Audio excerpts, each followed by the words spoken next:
As part of a larger push to cut back on federal spending, at least 360 Forest Service positions in Montana are being eliminated. This has impacted other organizations that work directly with the Forest Service, like the Bob Marshall Wilderness Foundation. We need folks at the district level to help us guide our work. And so, depending on the positions that are lost, we may or may not be able to scale up as much as we would like to. The foundation helps the Forest Service maintain the wilderness through organizing volunteers to help with trail maintenance, campsite restoration, and other projects, relying on the Forest Service for guidance. Volunteers will never fill the gap for the skilled professional trail workers or land stewards that were employed by the agency. There's just a skill gap, an efficiency gap. With layoffs at all 5 ranger districts that manage the Bob Marshall Wilderness Complex, especially trail maintenance crews, the foundation is reorganizing their priorities. If there are no longer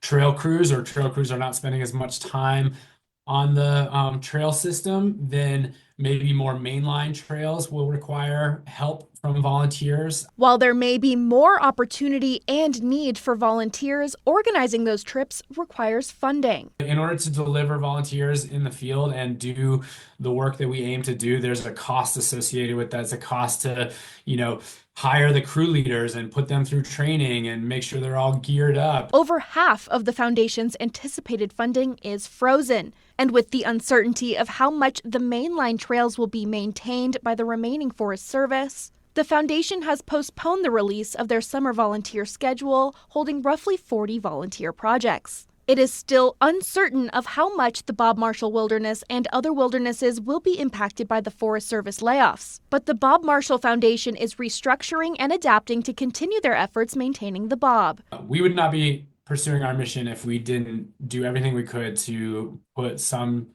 amount of volunteers on the ground. For MTN News, I'm Anissa Kumar.